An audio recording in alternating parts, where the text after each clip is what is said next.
Amigas, amigos de las redes sociales, bienvenidas, bienvenidos a mi canal.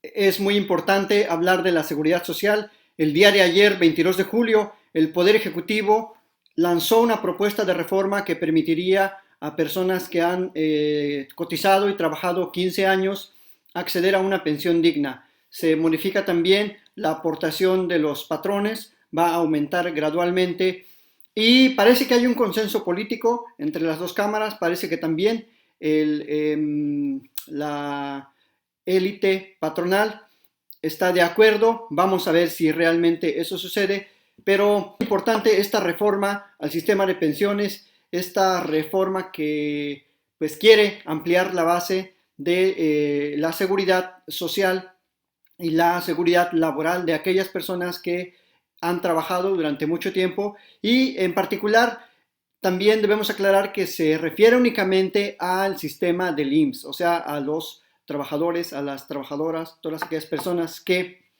están ahorita en la iniciativa privada. Después, dijo el presidente, va a reformarse posiblemente el sistema también del ISSSTE. Y yo agregaría que es muy necesario y creo que es también muy relevante homologar y reformar los sistemas de seguridad de los estados y de los municipios, porque hay todo un desbarajuste, una falta de cohesión, de criterios claros entre los sistemas de seguridad social, que, dicho sea de paso, esa fragmentación pues genera inseguridad laboral, inseguridad jurídica y genera que al final de su vida laboral una persona no pueda acceder a una pensión porque trabajó 5 años para un estado, 7 para el municipio, luego se mudó de estado o de ciudad y al final se queda sin pensión. Por tanto, sí es muy importante esta perspectiva de pretender paso a paso integrar un sistema de pensiones más accesible económicamente, que amplíe la base de aquellas personas en cuanto a que no podían acceder a su pensión porque exigía demasiado tiempo de cotización. Por eso es de lo más importante. Ahora bien, ¿cuál es el marco de referencia de esta pensión? ¿Es nada más una politiquería? ¿Es una propuesta dogmática? ¿Es una propuesta partidista quizás, como algunos pudieran criticarla? ¿Es una propuesta clientelar? ¿En qué consiste realmente esta propuesta del presidente López Obrador? Primero, el contexto. ¿En qué estamos?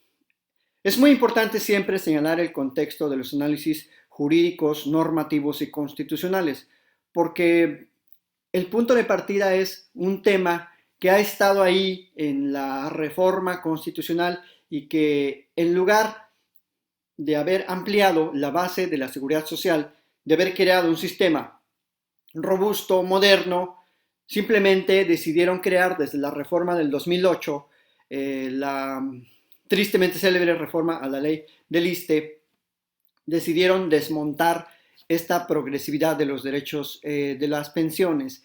Y no solo estamos hablando de las pensiones en sí mismas, sino que las pensiones llevan implícitas los servicios de salud y otros servicios periféricos que los trabajadores tienen para sus familias.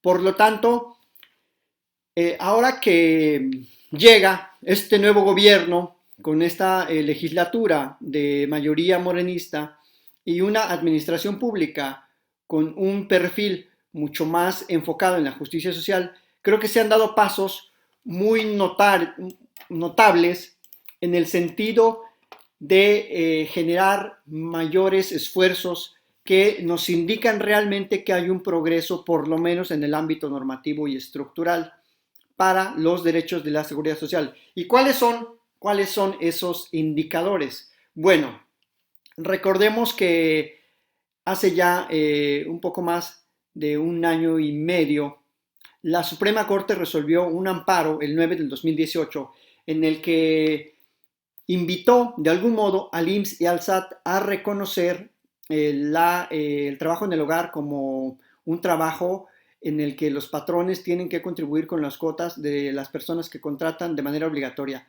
Ya existía, pero eran aportaciones voluntarias para las trabajadoras y trabajadores del hogar.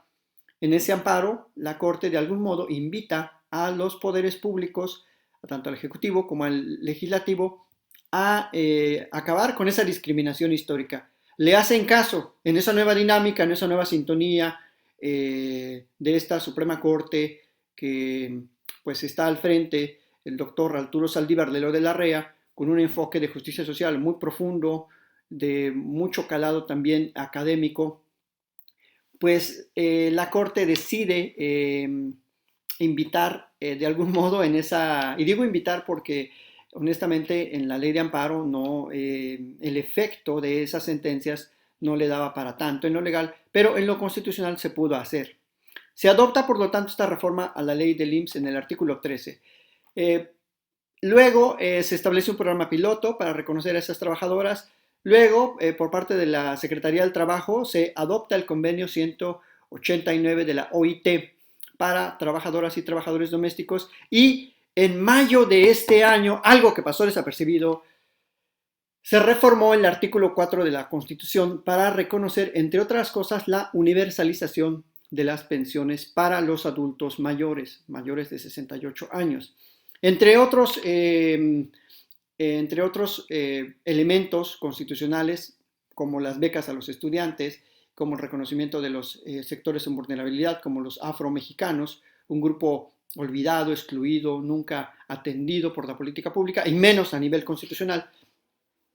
Y creo que en ese contexto se va dando también esta ampliación de las pensiones. Es decir, si vemos una estructura vertical de cómo se ha ido manejando el tema de las pensiones en materia de política pública y de reforma constitucional de los últimos 18 meses, yo creo que es un avance muy notorio.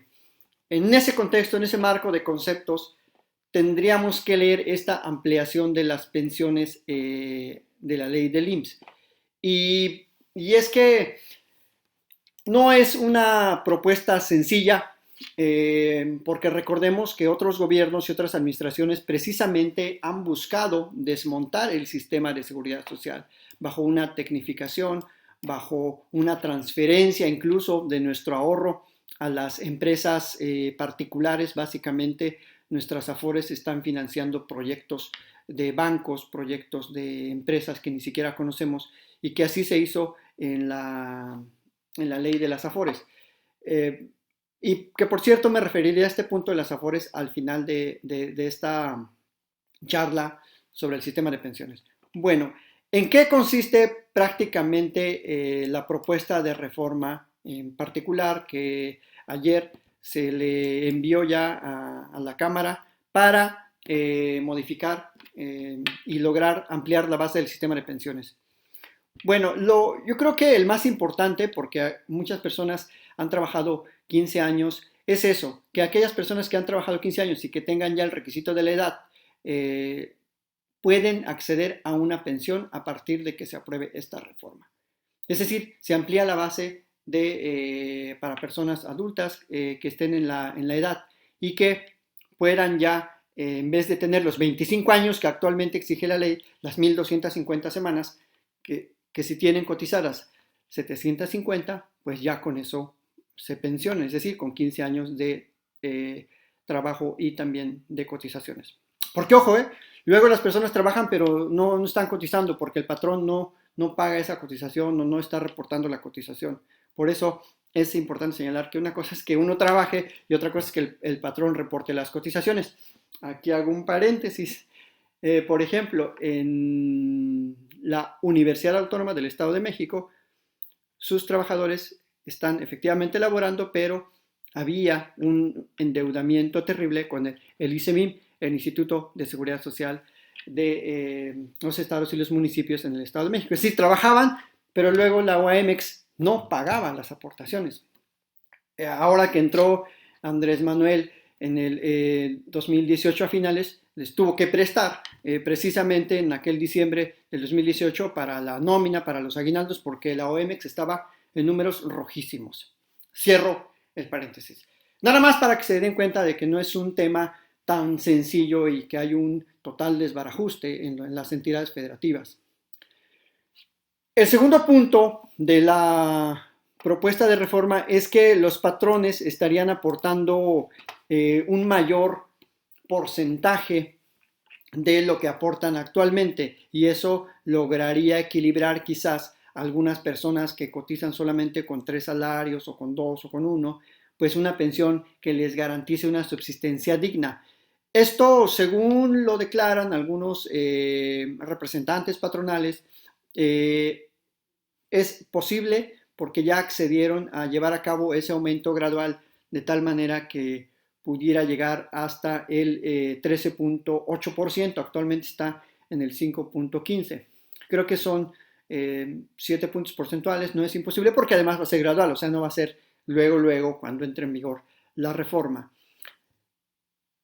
En este aspecto no se va a modificar lo que aporten los trabajadores, porque será otra jiribilla que, por ejemplo, tuvo la reforma anterior en aquel entonces de Calderón, que pretendía, pues básicamente que los trabajadores ahorremos, juntemos nuestro dinero en nuestro Afore y que con eso nos jubilemos. Y ya no había un sistema solidario de reparto, ya no aportaban las mismas proporciones ni los patrones y los trabajadores mayormente se financiaban su ahorro. O sea, no había pensiones, simplemente había tu fondo de ahorro y al final de tu vida laboral te lo dan. Y mientras tanto ese fondo de ahorro pues se lo prestas como legalmente, se lo tienes que prestar a las empresas, a las Afores, para que ellos a su vez pues usen ese dinero y se lo presten a quien quieran, no hagan con ello pues lo que quieran. Y a ti o a mí, trabajador, solamente nos dan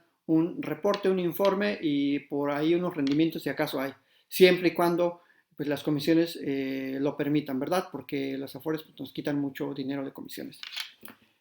Por lo tanto, esta reforma, esta propuesta que está planteando López Obrador, pues mejoraría el equilibrio de las pensiones, porque aquí hay muchas personas que tienen una pensión, tienen un salario, por ejemplo, pues muy bajo, o un salario mínimo incluso, y con esta aportación mayor de los patrones pudiera ya equilibrarse las reglas para que al final reciba un poquito más de lo que tenía como tasa de cotización. Básicamente, esas dos cuestiones son las más relevantes, amigas, amigos. Yo creo que es una propuesta muy sensata, muy oportuna. Es una propuesta que demuestra el talante de justicia social que se tiene en este periodo de gobierno. Es una propuesta nada más desde el punto de vista normativo y que creo que es muy posible que tenga éxito. No solo de que se apruebe, yo creo que de que se va a aprobar, se va a aprobar. A lo mejor pudiera discutirse la aportación de los patrones, pudiera ser un poquito menor, pudiera ampliarse el periodo en el que los patrones vayan aportando, es decir, el plazo para lograr la meta del 13.8, pero de que va a tener mucha aceptación, yo creo que ya la tiene, ya se mostró el día de ayer que hay un consenso político y también empresarial, y con eso también se desmitifica que la clase empresarial está enojada con el gobierno, etcétera. Yo creo que más que atender a veces la infodemia, debemos de pensar dentro de una estructura también horizontal y transversal de estas propuestas y de esta dinámica política del nuevo gobierno. Ahora, he mencionado que es solo un indicador, es decir, ya si lo vemos de una forma macro, no es suficiente porque pues, hay muchos otros trabajadores, por ejemplo los trabajadores del Estado, que pues están de algún modo desahuciados, los que por ejemplo cotizamos bajo las reglas de la ley del ISSSTE, porque ya cotizamos únicamente bajo el sistema del ahorro para el retiro. Ya no va a haber una aportación solidaria. Se terminó, se derrumbó el sistema solidario de pensiones, gracias también a lo que dijo la Corte en aquel tristemente célebre amparo 229 del 2008. En el que, por cierto, vale la pena recordar que se opuso don Juan N. Silva Mesa y el ministro presidente de aquel momento, Guillermo Ortiz Mayagoitia. Formularon un voto de minoría muy fuerte diciendo no es posible que exista regresividad de los derechos sociales, de las pensiones, que un derecho cuando es reconocido no se debe desmontar, no se puede ir hacia atrás, e incluso fundamentaron su voto de minoría con sendas normas del derecho internacional público. No tuvo éxito, era un voto minoritario, solo dos. La mayoría de la Corte pues optó por una visión muy positivista, por una visión muy deferente al Poder Ejecutivo.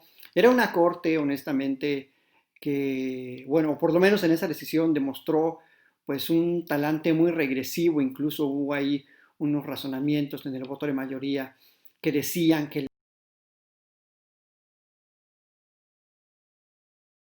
la solidaridad del sistema de pensiones nunca había sido un objetivo del Estado mexicano.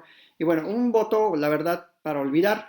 Eh, Creo que también coincidía aquel momento con la no aceptación del derecho internacional público como norma, eh, como norma imperativa. Y afortunadamente todo eso ya cambió. Ahora, de hecho, el soft law es una norma obligada en todo el ámbito de los derechos sociales, sobre todo, y es fuente normativa que ya se usa pues sin mayores aspavientos para construir la progresividad y para hablar de dar pasos hacia adelante en el disfrute y en el acceso de los derechos, sobre todo de los sociales, porque luego en la Constitución no están bien claros o no estaban.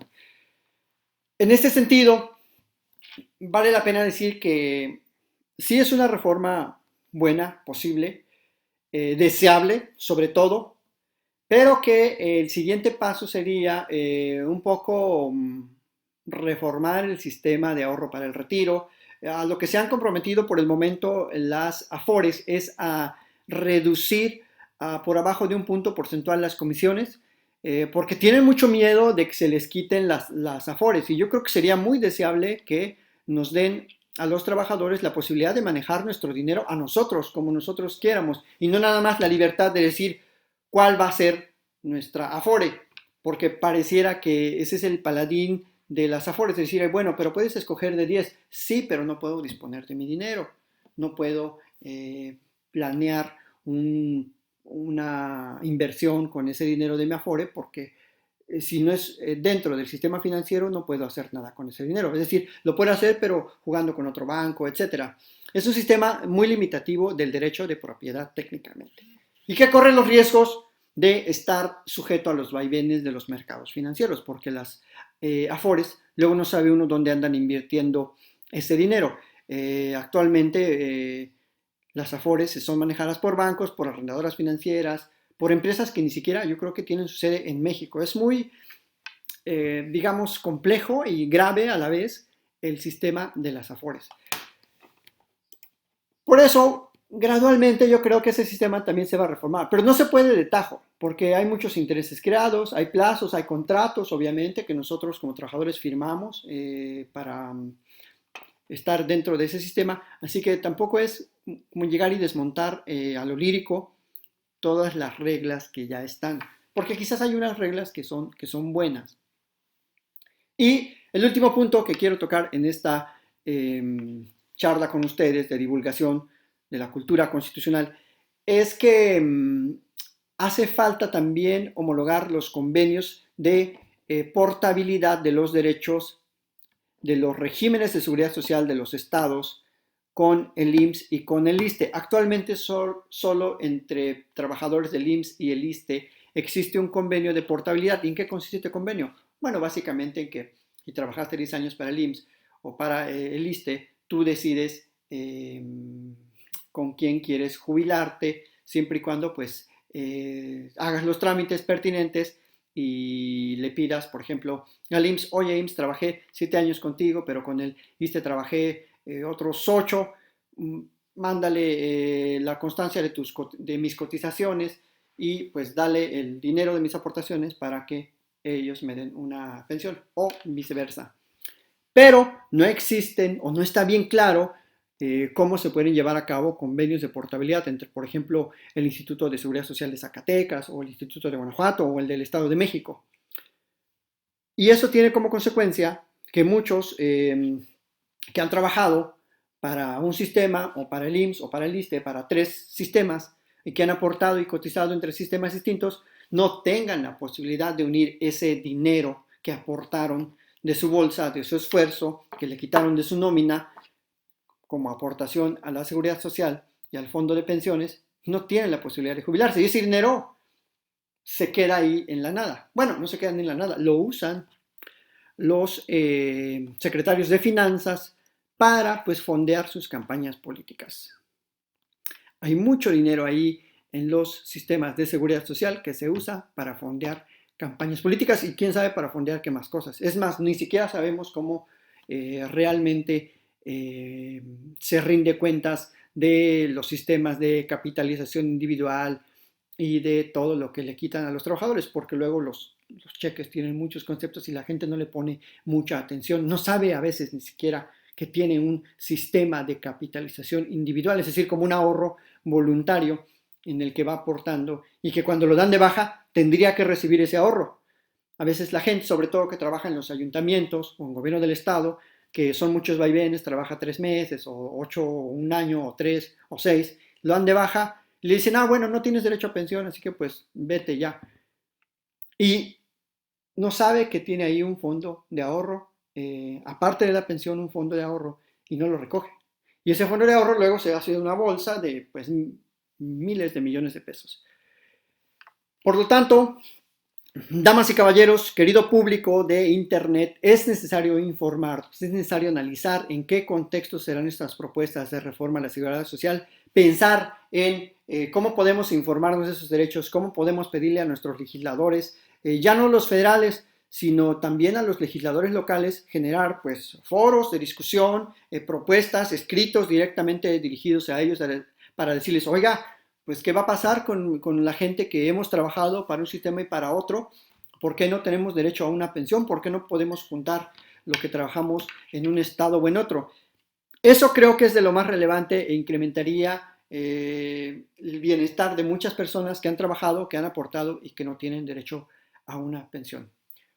Bueno, con esto termino, amigas, amigos. Muchísimas gracias como siempre por su atención. Espero que haya sido ilustrativo, informativo pues esta nota que les he compartido y espero que si les gusta se suscriban a mi canal y me sigan siguiendo aquí en YouTube y bueno, estén al pendiente de más análisis, más información y más divulgación de la cultura jurídica y constitucional. Por su atención, muchísimas gracias y sigan pasando un excelente día en este 23 de julio del 2020. Hasta luego y muchísimas gracias. ¿Por qué es tan